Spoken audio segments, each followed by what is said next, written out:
आज हम क्लास 6 की ज्योग्राफी का पहला चैप्टर सौरमंडल में पृथ्वी का अध्ययन करेंगे। सबसे पहले हम चैप्टर में आए हुए जो मुख्य बिंदु हैं उन्हें हाईलाइट करते हैं। जो मोटे शब्दों में जो अक्षर लिखे हैं, शब्द लिखे हैं, उन्हें हम पहले हाईलाइट कर लेते हैं। इससे हमें एक मोटा मोटा आइडिया आ जाएगा कि हमें इस चैप्टर में किस चीज़ का अध्ययन करना है, कौन कौन से मुख्य बिंदुओं का अध्ययन करेंगे।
अब देखो, हमारे सामने एक मोटा मोटा आइडिया हो गया है कि हमें इस चैप्टर में क्या क्या पढ़ना है।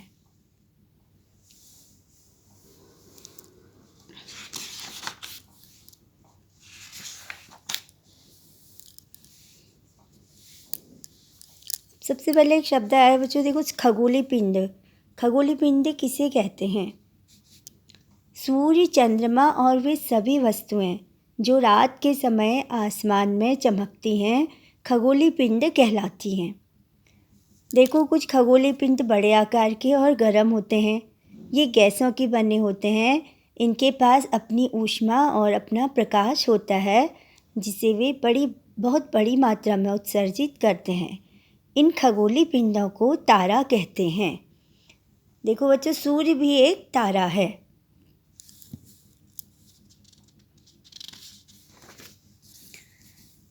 रात के समय चमकते हुए अनगिनत तारे सूर्य के समान ही हैं, लेकिन हमसे बहुत अधिक दूर होने के कारण हम लोग उनकी ऊष्मा और प्रकाश को महसूस नहीं करते हैं तथा वे अत्यंत छोटे दिखाई पड़ते हैं। आपने ये ध्यान दिया होगा कि कोई भी वस्तु दूर से देखने पर छोटी दिखाई देती है। देखो, बहुत दूर जब हवाई जहाज़ उड़ता है आसमान में, तो वो भी हमें बहुत ज़्यादा छोटा दिखाई देता है। रात में आसमान की ओर देखने में आपको तारों के बहुत ज़्यादा समूह दिखाई देते हैं। कुछ आकृतियाँ दिखाई देती हैं एक समूह में, इन्हें कहते हैं हम नक्षत्र मंडल। अब इन्हीं नक्षत्र मंडलों में अर्सा मेजर और बिग बियर नाम के जो नक्षत्र मंडल हैं, वो यही नक्षत्र मंडल हैं। तो बहुत आसानी से पहचान में आते हैं। जैसे आप सप्तऋषि मंडल को आसमान में देखते हो, जो सात ऋषियों के समूह को कहते हैं। ये 7 तारों का समूह है, जो कि नक्षत्र मंडल अर्सा मेजर का ही भाग है। देखो बच्चों, प्राचीन समय में लोग रात्रि में दिशा का निर्धारण भी तारों की सहायता से ही किया करते थे। जैसे ध्रुव तारा है, ध्रुव तारा जो है, उससे हम उत्तर दिशा का पता लगाते हैं।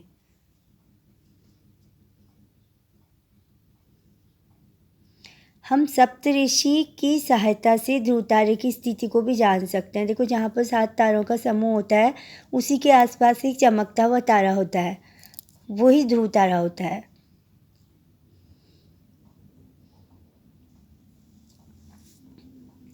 अब देखो, कुछ खगोलीय पिंड जो होते हैं, उनकी अपनी प्रकाश और अपनी ऊष्मा नहीं होती है। वे तारों के प्रकाश से ही प्रकाशित होते हैं। ऐसे पिंड जो हैं वो ग्रह कहलाते हैं। ग्रहों को अंग्रेजी में प्लैनेट भी कहते हैं। जो ग्रीक भाषा में प्लेनेटाई शब्द से बना होता है, जिसका अर्थ होता है परिभ्रमक, अर्थात चारों ओर घूमने वाले। पृथ्वी जिस पर हम रहते हैं एक ग्रह है। यह अपना संपूर्ण प्रकाश और ऊष्मा सूर्य से प्राप्त करती है, जो पृथ्वी के सबसे नज़दीक का तारा है।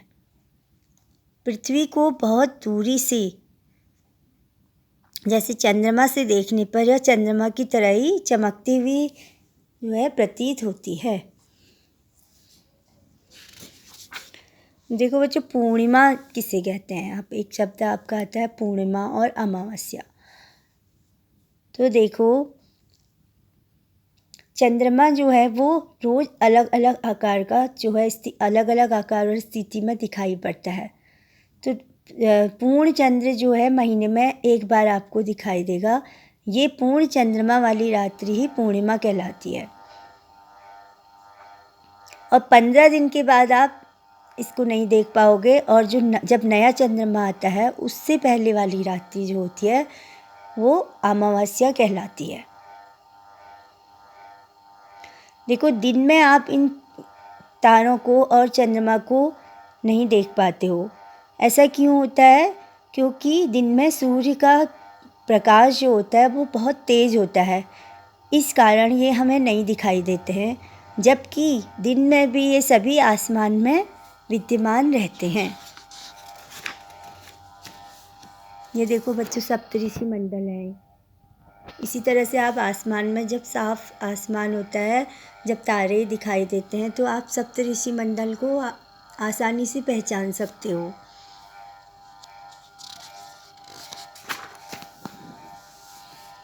अब एक शब्द आता है बच्चों, सौरमंडल।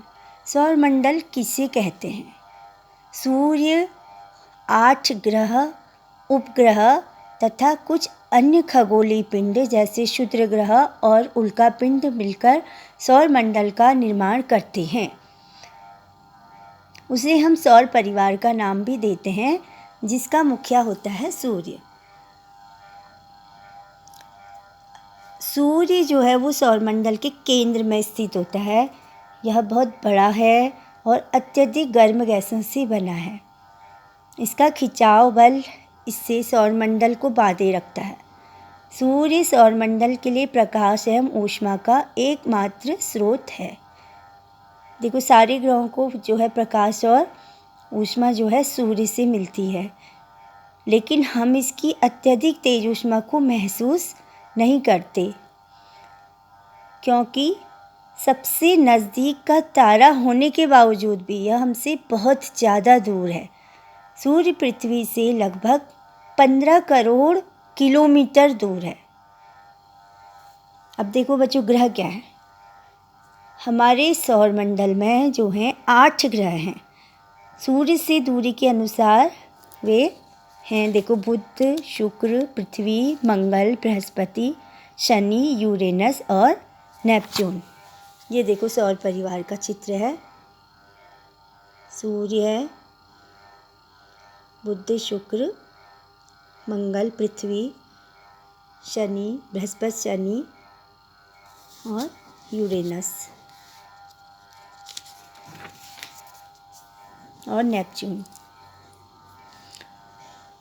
सौरमंडल के जो सभी ग्रह हैं वे सूर्य के चक्कर लगाते हैं, और ये जो है दीर्घ वृत्ताकार में फैले हुए हैं। आपका एक क्वेश्चन आता है, फिल इन द ब्लैंक्स आता है चैप्टर के लास्ट में, उसमें आता है कि जो ये ग्रह है वो किस आकार में फैले हैं, तो उसका जो आंसर होगा वो है दीर्घ वृत्ताकार। बुध जो है वो सूर्य से के सबसे नज़दीक है। अपनी कक्षा में सूर्य के चारों ओर एक चक्कर लगाने में इसे केवल 88 दिन लगते हैं, और शुक्र को पृथ्वी का जुड़वा ग्रह मानता है। अब एक क्वेश्चन आपका लास्ट में है, पृथ्वी का जुड़वा ग्रह कौन सा है, तो उसका आंसर आप दोगे पृथ्वी का जुड़वा ग्रह शुक्र है।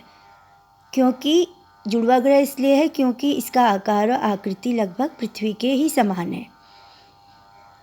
देखो, अभी तक एक ग्रह था प्लूटो, उसे भी ग्रह माना जाता था, लेकिन अब अंतर्राष्ट्रीय खगोलीय संगठन ने अपनी बैठक जो है वो अगस्त 2006 में ये निर्णय लिया था अपनी बैठक में कि जो कुछ समय पहले खोजे गए अन्य खगोलीय पिंड जो हैं उनमें प्लूटो जो है उसको बौने ग्रह का नाम दिया गया है। प्लूटो को अब बौने ग्रह की संज्ञा में रखा है, जबकि पहले 2006 से पहले इसको जो है ग्रह मानते थे। तब 9 ग्रह होते थे, लेकिन अब 8 ही ग्रह माने जाते हैं। अब आती है बारी हमारी पृथ्वी की। पृथ्वी जो है वो सूर्य से तीसरे स्थान पर है दूरी के हिसाब से ग्रहों में। आकार में यह 5वां सबसे बड़ा ग्रह है। यह ध्रुवों के पास थोड़ी चपटी है। यही कारण है कि इसके आकार को भूआभ कहा जाता है। भूआभ का अर्थ है पृथ्वी के समान आकार। जीवन के लिए अनुकूल परिस्थितियां संभवतः केवल पृथ्वी पर ही पाई जाती हैं। पृथ्वी न तो अधिक गर्म है और न ही अधिक ठंडी है। यहाँ पानी और वायु दोनों उपस्थित हैं, जो हमारे जीवन के लिए अत्यंत आवश्यक हैं। वायु में जीवन के लिए आवश्यक गैसें जैसे ऑक्सीजन मौजूद है। इन्हीं कारणों से पृथ्वी सौरमंडल का अद्भुत ग्रह है। अब एक क्वेश्चन चैप्टर के अंत में ये है कि पृथ्वी को अद्भुत ग्रह क्यों कहते हैं? तो आपका आंसर क्या होगा? क्योंकि पृथ्वी में जीवन है, यहाँ वायु है, यहाँ पर पानी है, ऑक्सीजन है, इसलिए पृथ्वी को जो है अद्भुत ग्रह कहते हैं। यहाँ पर जीवन की अनुकूल परिस्थितियाँ मौजूद हैं। अंतरिक्ष से देखने पर पृथ्वी नीले रंग की दिखाई पड़ती है, क्योंकि इसकी 2/3 सतह पानी से ढकी हुई है, इसलिए इसे नीला ग्रह कहा जाता है। अब देखो, अब बारी आती है चंद्रमा की। चंद्रमा जो है वो पृथ्वी का एक उपग्रह है जो पृथ्वी के चारों ओर चक्कर लगाता है। इसका व्यास पृथ्वी के व्यास का 1/4 है। यह इतना बड़ा इसलिए प्रतीत होता है क्योंकि ये खगोलीय पिंडों की अपेक्षा हमसे ज़्यादा नज़दीक है। देखो, नज़दीक की वस्तु जो है वो हमेशा बड़ी दिखाई देती है और दूर की वस्तु जो है वो छोटी दिखाई देती है। यह हमसे लगभग 3,84,400 किलोमीटर दूर है।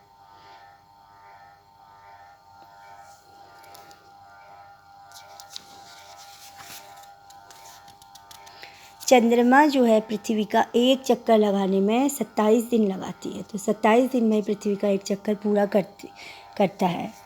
लगभग इतने ही समय में ये अपने कक्ष का एक चक्कर भी पूरा करता है। इसके परिणाम स्वरूप पृथ्वी से हमें चंद्रमा का केवल एक ही भाग दिखाई पड़ता है। चंद्रमा की जो परिस्थितियाँ हैं वे जीवन के अनुकूल अभी नहीं मानी गई हैं। इसकी सतह पर पर्वत, मैदान, गड्ढे हैं जो चंद्रमा की सतह पर छाया बनाते हैं। पूर्णिमा के दिन चंद्रमा पर इनकी छाया को देखा जा सकता है। अब देखो, आसमान में कुछ बच्चों क्षुद्र ग्रह भी हैं। क्षुद्र ग्रह देखो किसको कहते हैं? तारों, ग्रहों एवं उपग्रहों के अतिरिक्त असंख्य छोटे पिंड भी सूर्य के चारों ओर चक्कर लगाते हैं। इन पिंडों को क्षुद्र ग्रह कहते हैं। ये जो है पिंड होते हैं, कुछ असंख्य पिंड हैं जो सूर्य के चारों ओर चक्कर लगाते हैं। जैसे ग्रह लगाते हैं और उपग्रह लगाते हैं, उसी तरह क्षुद्र ग्रह भी सूर्य के चारों ओर चक्कर लगाते हैं। ये मंगल एवं बृहस्पति की कक्षाओं के बीच पाए जाते हैं। अब एक क्वेश्चन आता है फिल इन द ब्लैंक्स में कि किन ग्रहों की कक्षाओं में पाए जाते हैं क्षुद्र ग्रह? तो इसका आंसर होगा मंगल और बृहस्पति की कक्षाओं के बीच पाए जाते हैं। वैज्ञानिकों के अनुसार क्षुद्र ग्रह के ही भाग होते हैं जो कि बहुत वर्ष पहले विस्फोट के बाद ग्रहों से टूटकर जो हैं अलग हो गए थे। अब एक शब्द आता है उल्कापिंड। देखो, उल्कापिंड क्या होते हैं बच्चों? सूर्य के चारों ओर चक्कर लगाने वाले पत्थरों के छोटे छोटे टुकड़े हैं उल्कापिंड। पत्थरों के छोटे छोटे टुकड़े जो हैं उनको उल्कापिंड कहते हैं। कभी कभी ये उल्कापिंड पृथ्वी के इतने नज़दीक आ जाते हैं कि इनकी प्रवृत्ति पृथ्वी पर गिरने की होती है। इस प्रकार के दौरान वायु के साथ घर्षण होने के कारण ये गर्म होकर जल जाते हैं। फलस्वरूप चमकदार प्रकाश उत्पन्न होता है। कभी कभी कोई उल्का पूरी तरह जले बिना पृथ्वी पर गिरते हैं, जिससे धरातल पर गड्ढे बन जाते हैं। देखो बच्चों, क्या आपने तारों वाले खुले आकाश में एक ओर से दूसरी ओर तक फैली चौड़ी सफ़ेद पट्टी की तरह एक चमकदार रास्ते को देखा है? ये क्या है? लाखों तारों का समूह है जिसको आकाशगंगा कहते हैं। मिल्की वे, हमारा सौरमंडल इसी आकाशगंगा का एक भाग है। प्राचीन भारत में इसकी कल्पना आकाश में प्रकाश की एक बहती नदी से की गई थी। इस प्रकार इसका नाम आकाशगंगा पड़ा था।